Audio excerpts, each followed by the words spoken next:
الحمدللہ وحدہ والصلاة والسلام علی من لا نبی بعدہ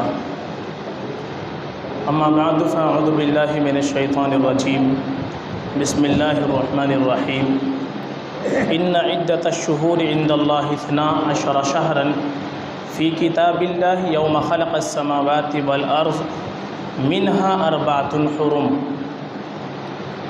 قال النبی صلی اللہ علیہ وسلم افضل الصیام بعد رمضان شہر اللہ المحرم وقال النبی علیہ الصلاۃ والسلام من اوصى على عیالہ وآلہ یوم عاشوراء اوسع اللہ علیہ سائر سنتہ او کما قال علیہ الصلاۃ والسلام۔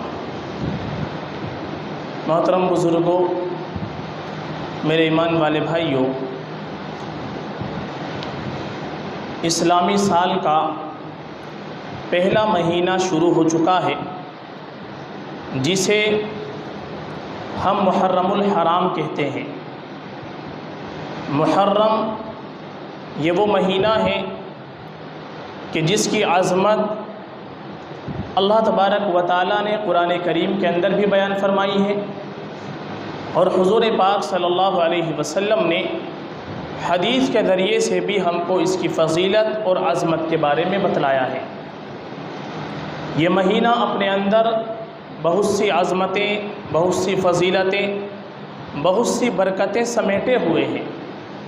چنانچہ اللہ تبارک و تعالیٰ نے قرآن میں بیان فرمایا کہ مہینوں کی گنتی وہ 12 ہیں اس وقت سے جب سے اللہ نے آسمان اور زمین کو پیدا کیا۔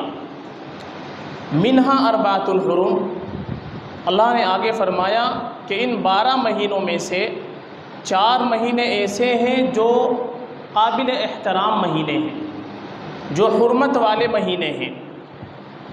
چنانچہ حدیث کے اندر حضور پاک صلی اللہ علیہ وسلم نے فرمایا کہ یہ جو 12 مہینے ہیں، ان 12 مہینوں میں سے 4 مہینے قابل احترام ہیں، جن میں سے 3 مہینے تو لگاتار آتے ہیں، ذی قعدہ، ذی الحجہ، محرم الحرام، اور چوتھا مہینہ جس کو رجب کہا جاتا ہے، رجب کا مہینہ بھی قابل احترام مہینوں میں سے ہے۔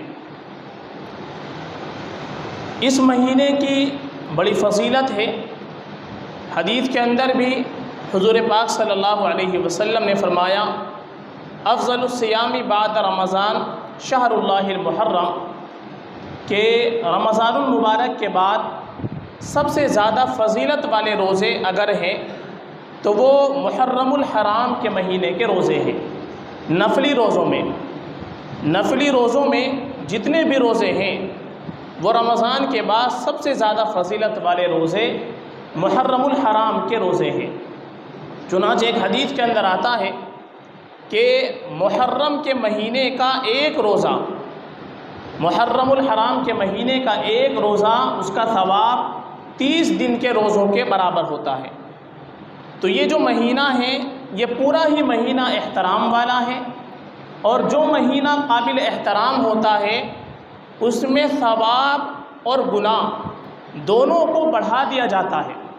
یعنی ان مہینوں کے اندر اگر کوئی انسان نیکی کا کام کرتا ہے، کوئی بھی نیکی کرتا ہے، نماز پڑھتا ہے، روزے رکھتا ہے، ذکر و اذکار کرتا ہے، تو اللہ تعالیٰ اس کا ثواب بھی بڑھا دیتے ہیں۔ لیکن اگر کوئی انسان ان مہینوں کے اندر گناہوں کا ارتکاب کرتا ہے، گناہوں کے اندر ملوث رہتا ہے، نمازوں کو چھوڑتا ہے، اسی طریقے سے اور اللہ کی نافرمانیاں کرتا ہے، تو ان کا عذاب بھی اللہ تبارک و تعالیٰ بڑھا دیا کرتا ہے۔ اس لیے ان مہینوں میں ہم کو خاص کر کے اللہ کی نافرمانی سے اپنے آپ کو بچانا چاہیے، اور جہاں تک ہو سکے ان مہینوں کے احترام میں خوب زیادہ سے زیادہ اللہ کی عبادت کرنی چاہیے۔ خاص کر کے محرم کے مہینے کے اندر روزے ہم کو زیادہ رکھنے چاہیے۔ محرم الحرام کے مہینے میں ویسے تو یوم عاشوراء اس کے اندر ایک دن آتا ہے جس کو 10 محرم الحرام کہا جاتا ہے، اس کی ایک الگ فضیلت ہے۔ 10 محرم کا روزے کے بارے میں آتا ہے، حضور پاک صلی اللہ علیہ وسلم نے حدیث میں فرمایا کہ مجھے اللہ کی ذات سے امید ہے کہ جو انسان یوم عاشورہ یعنی 10 محرم کا روزہ رکھے گا تو اللہ تعالیٰ اس کے پچھلے 1 سال کے صغیرہ گناہ معاف فرما دیں گے۔ قربان جائیے اللہ تعالیٰ کے اوپر کہ صرف ایک دن صبح سے شام تک انسان کو بھوکا پیاسا رہنا ہے، اللہ کے لیے روزہ رکھنا ہے، اللہ تعالیٰ کتنا ثواب عطا فرماتے ہیں کہ پورے سال کے صغیرہ گناہ اس کے معاف فرما دیتے ہیں۔ تو یوم عاشورہ کا روزہ رکھنا یہ تو مستحب ہے، بلکہ پہلے زمانے میں زمانے جاہلیت کے اندر یہ یوم عاشورہ کا جو روزہ تھا یہ فرض تھا۔ جب رمضان کے روزے فرض نہیں ہوئے تھے تو یوم عاشورہ کے روزے کے بارے میں آتا ہے کہ یہ فرض تھا پہلے۔ اللہ کے نبی علیہ الصلوۃ جب مدینہ آئے تو آپ نے وہاں کے جو صحابہ کرام تھے ان کے بارے میں فرمایا کہ جو لوگ روزے سے ہیں وہ اپنا روزہ مکمل کرے، اور جن لوگوں نے روزہ نہیں رکھا ہے وہ شام تک کچھ بھی نہ کھائے پیے۔ یعنی یہ مہینے کا روزہ یہ یوم عاشورہ کا یہ فرض تھا، لیکن پھر رمضان المبارک کے روزے فرض ہو گئے تو یہ جو یوم عاشورہ کا روزہ ہے یہ صرف ایک مستحب بچا ہے، نفلی روزہ اب یہ ہو گیا۔ اس کا ثواب البتہ ابھی بھی باقی ہے کہ کوئی انسان اگر 10 محرم کا روزہ رکھتا ہے تو اس کو 1 سال کے گناہ اللہ تعالیٰ اس کے معاف فرما دیتا ہے۔ اب یوم عاشورہ کا روزہ تنہا رکھنا ہے یا یوم عاشورہ کے ساتھ اور بھی روزے رکھنے ہیں، تو اس کے تعلق سے جب اللہ کے نبی مدینہ آئے تو آپ نے دیکھا کہ یہود یوم عاشورہ یعنی 10 محرم کو روزہ رکھتے ہیں، تو اللہ کے نبی نے ان سے معلوم کیا کہ بھئی آپ لوگ اس دن کا روزہ کیوں رکھتے ہیں؟ تو انہوں نے اس کے بارے میں فرمایا کہ دراصل اللہ تبارک و تعالیٰ نے بنی اسرائیل کو 10 محرم الحرام کو یوم عاشورہ کو فرعون کے ظلم سے اور فرعون سے نجات عطا فرمائی تھی، تو اس کے شکر میں ہم کیا کرتے ہیں 10 محرم کا روزہ رکھتے ہیں۔ تو اللہ کے نبی علیہ السلام نے فرمایا کہ پھر تو ہم موسیٰ علیہ السلام کے تم سے زیادہ حقدار ہیں۔ تو اللہ کے نبی علیہ السلام نے 10 محرم کا روزہ رکھنے کا حکم دیا، تو پھر کچھ صحابہ نے اللہ کے نبی سے ذکر کیا کہ اے اللہ کے نبی 10 محرم کو تو یہ یہود روزہ رکھتے ہیں، اگر ہم بھی صرف 10 محرم کا روزہ رکھیں گے تو اس میں یہودیوں کی مشابہت لازم آئے گی۔ تو اللہ کے نبی علیہ السلام نے فرمایا کہ اگر میں انشاءاللہ اگلے سال زندہ رہا تو 10 محرم کے ساتھ 9 محرم کا روزہ رکھیں گے، لیکن اگلا سال آئندہ سال 10 محرم کے آنے سے پہلے ہی اللہ کے نبی علیہ السلام اس دنیا سے رخصت فرما گئے۔ لیکن جو حکم تھا، جو اللہ کے نبی کی خواہش تھی، وہ آج بھی برقرار ہے، آج بھی باقی ہے۔ اس لیے ہمیں 10 محرم کے ساتھ میں یہودیوں کی مخالفت میں 9 محرم کا، یا اگر 9 کا کوئی نہیں رکھ سکا تو 10 کے ساتھ میں 11 محرم کا روزہ رکھنا چاہیے، یہ مستحب ہے۔ صرف تنہا 10 محرم کا روزہ اگر کوئی رکھتا ہے تو بعض فقہائے کرام نے اس کو مکروہ تنزیہی لکھا ہے، لیکن اگر کوئی انسان صرف ایک 10 محرم کا بھی اگر روزہ رکھتا ہے تو فضیلت اس کو حاصل ہوگی۔ لیکن بہتر یہی ہے کہ یہودیوں کی مخالفت میں ہم 9 محرم کا یا 10 کے ساتھ میں 11 محرم کا روزہ رکھ لیں۔ اس سے ایک بات اور معلوم ہوئی کہ اللہ کے نبی صلی اللہ علیہ وسلم یہودیوں کی مشابہت عبادت کے اندر بھی پسند نہیں فرماتے تھے۔ روزہ یہ اللہ کی ایک عبادت ہے، اور ایسی عبادت ہے کہ جو اللہ تبارک و تعالیٰ کو سب سے زیادہ محبوب عبادت ہے، لیکن اللہ کے نبی علیہ السلام نے مسلمانوں کی یہودیوں سے عبادت کے اندر بھی مشابہت کو پسند نہیں فرمایا۔ اس لیے اللہ کے نبی نے حکم دیا کہ آئندہ سال انشاءاللہ ہم 10 کے ساتھ 9 کا روزہ رکھیں گے۔ تو آج کل جو ہم لوگ ہر طرح کی چیزوں کے اندر غیروں کی مشابہت اختیار کر رہے ہیں، میرے بھائیوں ہم کو اس سے بچنا چاہیے، سے ڈرنا چاہیے۔ آج ہم لوگ ہر چیز کے اندر غیروں کی مشابہت اختیار کر رہے ہیں، ہر چیز میں غیروں کی مشابہت اختیار کر کے ہم اپنے آپ میں فخر محسوس کر رہے ہیں، جبکہ اللہ کے نبی تو عبادت کے اندر بھی غیروں کی مشابہت کو جائز قرار نہیں دیتے، غیروں کی مشابہت کو پسند نہیں فرماتے۔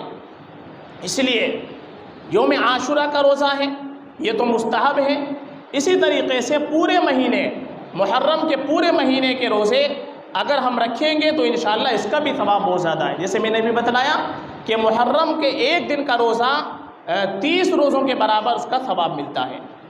تو یہ تو محرم الحرام کی فضیلت ہے. اور بھی اس کے اندر بہت سارے واقعات اس مہینے کے اندر پیش آئے ہیں جس کی وجہ سے اس مہینے کی حرمت اور اس مہینے کی عظمت معلوم ہوتی ہے. اسی طریقے سے اس مہینے کے اندر ایک دن یوم عاشورہ جو 10 محرم کا دن ہے، اس کے تعلق سے ایک حدیث میں نے خطبے میں اور پڑھی. اس میں حضور پاک صلی اللہ علیہ وسلم نے فرمایا من اوصى على عیالہ واہلہ یوم عاشوراء اوصى اللہ علیہ سائر سنتہ. ایک تو ہم کو 10 محرم کا یوم عاشورہ کا روزہ رکھنا ہے جو مستحب ہے، اور اس کا ثواب بھی بتلا دیا کہ پچھلے 1 سال کے گناہ اللہ تعالیٰ معاف فرما دیتا ہے. دوسری چیز یوم عاشورہ کے تعلق سے اللہ کے نبی نے اس حدیث میں بیان فرمائی کہ جو انسان یوم عاشورہ یعنی 10 محرم الحرام کو اپنے اہل و عیال پر، اپنے گھر والوں پر وسعت کرے گا، یعنی ان کی روزی کے اندر، اسی طریقے سے ان کے کھانے پینے کے اندر گھر والوں میں اگر وسعت اور فراخی کا اگر انسان خیال رکھے گا تو اللہ تعالیٰ فرماتے ہیں اللہ کے نبی اوصى اللہ علیہ سائر سنتہ، اللہ تعالیٰ پورے سال اس کے رزق کے اندر کشادگی عطا فرمائے گا. تو 10 محرم میں یوم عاشورہ کو ہم کو اپنے گھر والوں پر خوب خرچ کرنا ہے. اپنے گھر والوں میں شریعت کے دائرے میں رہتے ہوئے جہاں تک ہو سکے اپنے گھر والوں کے اوپر، اپنے اہل و عیال کے اوپر خوب وسعت اختیار کرنی ہے. اچھے سے اچھا کھانا ان کو بنا کر کے دینا ہے، اچھے سے اچھی چیز ان کو لا کر کے دے. اگر ہم یوم عاشورہ میں اپنے گھر والوں پر خرچ کریں گے، وسعت اختیار کریں گے، تو اللہ تبارک و تعالیٰ پورے سال ہماری روزی کے اندر کیا کرے گا؟ برکت عطا فرمائے گا، وسعت عطا فرمائے گا. دوسری چیز اس حدیث میں اللہ کے نبی علیہ الصلوۃ والسلام نے یہ بیان فرمائی. اب اور بہت ساری چیزیں ہیں کہ جو محرم الحرام کے مہینے میں ہم کو نہیں کرنی چاہیے. یہ تو کچھ کام تھے جو کرنے کے تھے. کچھ چیزیں ایسی ہیں جو محرم الحرام کے مہینے میں منع ہے، ہم کو ان کو اختیار نہیں کرنا چاہیے. پہلی چیز، محرم الحرام کے مہینے میں کالا لباس مسلمانوں کو نہیں پہننا چاہیے. کالے کپڑے محرم کے مہینے میں، محرم کا مہینہ اگر شروع ہو جائے تو کالا لباس پہننا مسلمان کے لیے جائز نہیں ہے. بہت سارے لوگ محرم کے ویسے حدیث کے اندر جو آتا ہے محرم کے مہینے میں کالا لباس پہننا منع ہے، لیکن بہت سارے لوگ کیا سمجھتے ہیں کہ کالا لباس پہننا مردوں کے لیے حقیقتاً مطلقاً منع ہے. ایسا نہیں ہے.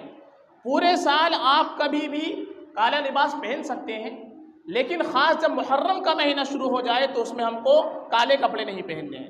محرم کے مہینے میں کالا لباس نہیں پہننا ہے. وجہ کیا ہے؟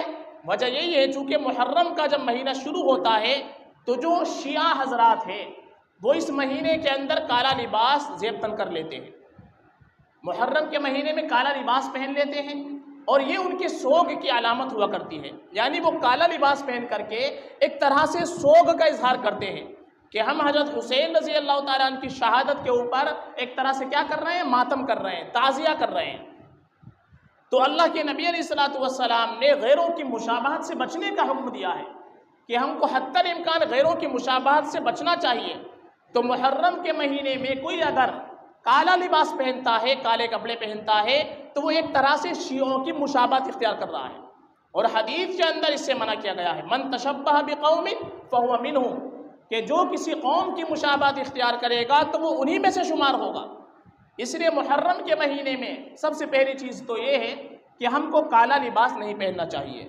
اب اس کے بارے میں عورتوں سے بھی اپنے گھر کی خاص کر کے بتلا دیں، اور مرد حضرات بھی محرم کے مہینے میں کالا لباس نہ پہنیں.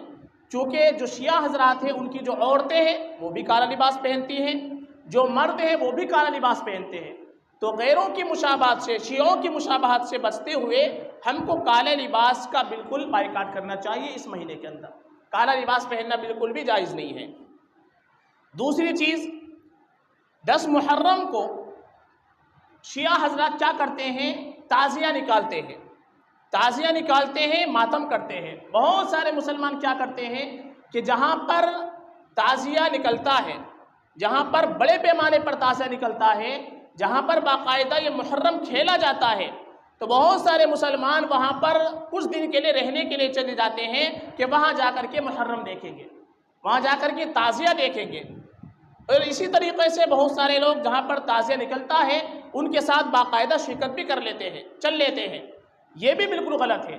حدیث کے اندر حضور پاک صلی اللہ علیہ وسلم نے فرمایا من کثر سواد قوم فہو منہم، اس میں کیا ہے، اگر ہم جہاں پر محرم کھیلا جاتا ہے، جہاں پر تعزیہ نکلتا ہے، اگر ہم تعزیہ کو دیکھیں گے، وہاں پر اگر شرکت کریں گے تو ایک طرح سے ان کے غلط کاموں کے اندر کیا کریں گے، ان کے کثرت کے اندر اضافہ کریں گے۔ اور حدیث میں اللہ کے نبی نے فرمایا کہ جس شخص نے کسی قوم کی کثرت کے اندر اضافہ کیا، یعنی کوئی قوم غلط کاموں کے اندر مبتلا ہے اور ہم وہاں جا کر کے ان کی کثرت کو بڑھاتے ہیں، ان کو جا کر کے اضافہ کرتے ہیں، تو اللہ کے نبی نے فرمایا فَهُوَ مِنْهُمْ، تو اس کا حشر، اس کا شمار بھی انہی لوگوں کے ساتھ ہوگا۔ تو اس مہینے کے اندر جہاں تعزیے کھیلے جاتے ہیں، تعزیہ نکلتا ہے، محرم لوگ کھیلتے ہیں، وہاں پر ہم کو نہیں جانا چاہیے، ان میں تعزیے نہیں دیکھنے چاہیے، وہاں پر شرکت نہیں کرنی چاہیے، کیونکہ ایک تو ہم ان کی کثرت کے اندر اضافہ کر رہے ہیں۔ من کثر سواد قوم، کسی قوم کی جمعیت کے اندر اضافہ کرنا، ان کی کثرت کو بڑھانا، تو ایک تو اس کے اندر اضافہ کر رہے ہیں۔ دوسری چیز کیا ہے اس کے اندر خرابی، کہ ہم اس کے اس برے عمل کے اوپر ایک طرح سے وہاں شرکت کر کے اپنی رضامندی کا اظہار کر رہے ہیں، کہ ایک طرح سے یہ جو کر رہے ہیں یہ بہت اچھا کر رہے ہیں اور ہم بھی ان کے اس فعل کے اوپر کیا ہے، راضی ہیں۔ تو ایک طرح سے ان کے اس غلط فعل پر، ناجائز فعل پر ہم وہاں شرکت کر کے اپنی رضامندی کا اظہار کر رہے ہیں کہ ہم بھی اس کو اچھا سمجھ رہے ہیں۔ اس لیے ایسی چیزوں سے بچنا چاہیے۔ یہی چیز آتی ہے غیروں کے تہوار میں، جو غیروں کا تہوار ہوتا ہے، ہولی ہے، دیپاولی ہے، ان کے اندر اگر ہم شرکت کریں گے تو وہاں بھی یہی مسئلہ آتا ہے کہ وہاں شرکت کرنے کی وجہ سے ہم ایک طرح سے ان کے اس غلط چیز کے اوپر اپنی رضامندی کا اظہار کر رہے ہیں، تو یہ چیز بالکل غلط ہے، اس کے اندر شرکت نہیں کرنی ہے۔ دوسری چیز، اس کے اندر کھچڑا بنانا، بہت سارے گھروں کے اندر کیا کرتے ہیں، حلیم بناتے ہیں اس مہینے کے اندر، اور اسی طریقے سے بہت سے لوگ راستے میں شربت کی سبیلیں لگاتے ہیں۔ گرمی چل رہی ہے، بہت سے کیا کرتے ہیں، گرمی کا بہانہ لگا کر کے اور اس کے اندر سبیلیں لگا لیتے ہیں۔ چونکہ غیروں کا طریقہ ہے، وہ اس کے اوپر کیا کرتے ہیں کہ حضرت حسین رضی اللہ تعالیٰ عنہ کے نام سے باقاعدہ سبیلیں لگاتے ہیں، اور حضرت حسین رضی اللہ تعالیٰ عنہ ہی کے نام سے وہ کھچڑا بناتے ہیں۔ اگر کسی کے نام سے کوئی کھانا بنایا جاتا ہے، کسی کے نام سے اگر کسی چیز کو تقسیم کیا جاتا ہے تو اس کا کھانا، اس کا پینا بالکل حرام ہو جاتا ہے، چونکہ وہ غیروں کے نام کے اوپر باقاعدہ اس کو بنایا جا رہا ہے، غیروں کے نام پر تقسیم کیا جا رہا ہے، اور غیر اللہ کے نام سے اگر کسی چیز کو بنایا جاتا ہے تو وہ شرک ہوتا ہے، اس سے ہم کو بالکل بچنے کی کوشش کرنی چاہیے۔ تو یہ کچھ چیزیں ہیں جن کے بارے میں ہم کو بچنے کی کوشش کرنی چاہیے، اور کچھ چیزیں ہیں اس مہینے کے اندر جو ہم کو کرنی چاہیے، وہ ہم نے بتلا دی کہ اس مہینے کے اندر جہاں تک ہو سکے اللہ کی عبادت کرنی چاہیے، ہر طرح کے گناہوں سے اپنے آپ کو بچانا چاہیے، اور اس مہینے کے اندر جہاں تک ہو سکے زیادہ سے زیادہ ہم روزے رکھیں، کیونکہ اس مہینے کے اندر ہر عبادت کا ثواب بڑھا دیا جاتا ہے۔ اللہ تعالیٰ ہم سب کو عمل کی توفیق عطا فرمائے۔